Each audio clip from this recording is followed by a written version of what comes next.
the relationship's never genuine to begin with. They know that they're lusting after a young girl that's young enough to be the daughter. They know that that girl's got to pretend to be attracted to them in order to acquire that foundation in this nation, right? And to have that visa or that green card once they move over here, and the marital status is what leads to that. But and they push it into their subconscious, compartmentalize it, and start lying to themselves. And the older men tell themselves that, well, it's not my money, it's not my financial status, it's not the green card, it's not the fame and the Hollywood and all these. A lot of them are illusions, but things that this nation tends to promise people. If they move here, you become an actor, become a celebrity, become a rapper, become a social media star. All you got to do is move to LA, and you're a stone's throw away from Hollywood, and you're going to make it. Bro, that's how a lot of people think. It's not realistic. You have a larger chance at being hit by lightning and simultaneously attacked by a large predatory shark or reptilian of some sort in comparison with becoming famous, bro. You're most likely going to be bit by a Komodo dragon and sodomized by a mako shark, simultaneously, before you ever end up becoming famous, bro. That's just the realistic statistical odds right there. But that's not the illusion. The illusion is the opposite. Once you get over here, that's that.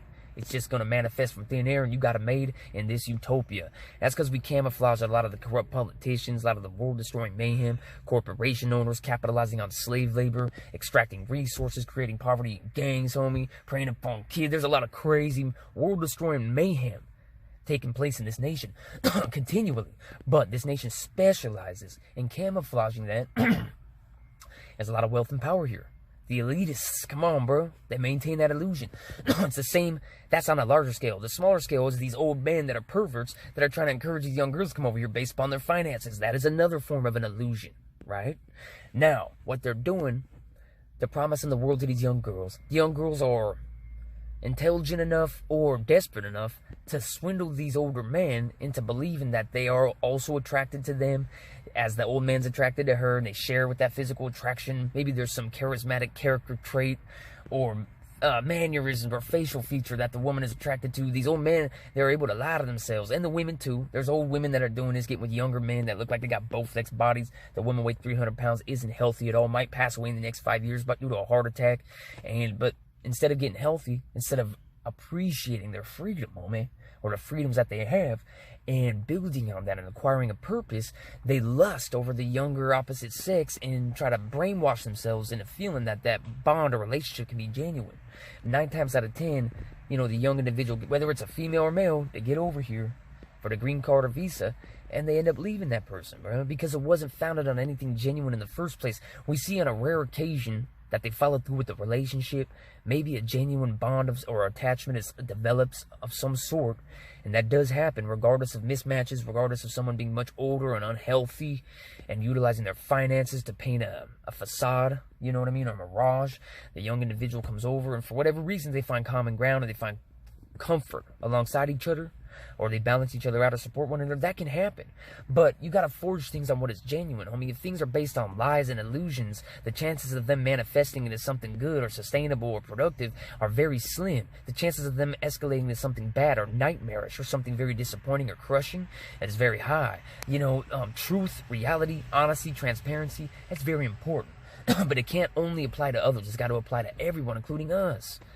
If you're some old dude, you keep being attracted to young girls that are young enough to be your daughter, bro. There's something missing in here. You're not mentally or spiritually progressing. You're not evolving mentally or spiritually, So that's why you're not able to be on the same plane as women your age or around your same age that have the same life experience as you, or the same level. Not the same exact experiences, but the same level or accumulatory amount or volume of life experience. Because they've been on this planet for multiple decades. They've been around the block. They've experienced life. They've lived life. They've seen things. They've had relationships. They know what may work or may not work for them in regards to a relationship, But that's all. The only way we learn is via first-hand experience and learning from our mistakes and embracing them for what they are, mistakes. Not lying to ourselves and correcting, making those minor alterations and corrections continually, so we can evolve past our character defects, past any addictions we may have fell into, the false entitlements that our society promotes and encourages, the blood diamonds, the designer clothes made by child slaves, the bullshit that a lot of individuals live for but consider themselves to be good, enlightened beings. It's crazy, bro. But that's part of the chaos I was mentioning earlier that we camouflage here in this nation. The fact that everybody's glorifying dope, liquor, Xanax, blood diamonds, designer scarves. Gangs and poverty manifest when the corporation owners capitalize on slave labor, and then that corporation owner turns around and starts lusting over a young female. And it's just, you see the cycle? It all ties in. You got to connect the dots. What is not genuine, what is fake or false or counterfeit or fabricated, is not sustainable, bro. Reality's not supposed to be our enemy, homie. We're supposed to become reality. We're supposed to learn that it's not something to fear, homie, or run from. It's something to embrace and become and submerge ourselves in. That way we earn this air we're breathing, and we understand that we possess internally what we require to deal with anxiety, depression, loneliness, restlessness, resentment, jealousy, anger, rage, whatever it may be. We possess internally what we require. We don't got to reach for the pills, the liquor, the sex. We don't have to do that. So I just wanted to go ahead and clarify that for any individuals who may be aware of these cycles I'm mentioning, let alone the TV show, right? These TV shows, these celebrities, that are just red flags. These are indicating factors as to where we're at as a society. And that's what I try to utilize to further clarify this shit. Because if you try to tell people that, hey, evil elitists in major positions of power want us to despise each other, and they want us to live like overgrown toddlers for our impulses and desires, because that's how they maintain their positions of wealth and power, at the expense of the masses, at the depression and misery and emptiness of the masses, and at the destruction of our planet is another expense. Look at the environment, homie. Look at people internally. Look at their dispositions. Look at their facial gestures. Look at the addictions when it comes to anti-anxiolyticals and antidepressants and alcohol. 85% of our entire population are completely addicted to and strung out to either liquor, an anti-anxiety drug, or an antidepressant. Unless even hard dope, homie. That's taking the hard street drugs and hard dope and all the illicit substances, theoretically dismissing them for a moment in time and saying, look at all the acceptable bullshit is fully an addiction, homie. It's a crippling fucking meteorite smashing on the masses, bro. Hitting them over the head like an asteroid from Satan's colon track, bro. And they don't even realize it, fool. They think anxiety and depression is just unavoidable. It's some conundrum that just grips and devours us all, right? No, that's not true. It's just those people in power, they're not leading by example.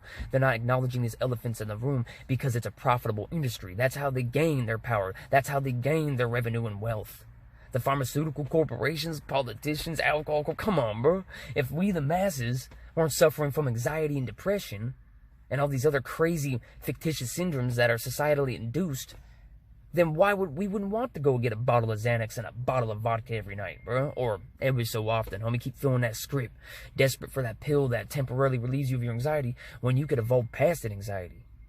You could have something considered to be a solution-based point to your existence, that fulfills you and provides you with peace of mind and genuine confidence and true ambition, sustainable ambition.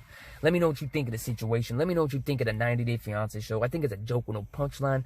We don't despise anybody for the bullshit they do or the creepy cycles they fall into, but we just identify or acknowledge them for what they are, and we develop solutions regarding them. There's always a logical way to approach almost anything. You never have to sell your soul. You don't have to give in to an addiction forever. You don't have to pay some young girl who you're physically lusting after, that's young enough to be your daughter, to pretend to be attracted to you, and sacrifice that genuine purpose and bond you could establish with someone in your own age group, bro, someone with your own similar life experience. You know what I mean? That's how we tackle world-destroying problems. That's how we stop the planet's destruction, That's how we alleviate the misery of the masses, bro. Not by lusting after somebody and lying to ourselves, by developing things that are genuine, fulfilling, solution-based, and sustainable.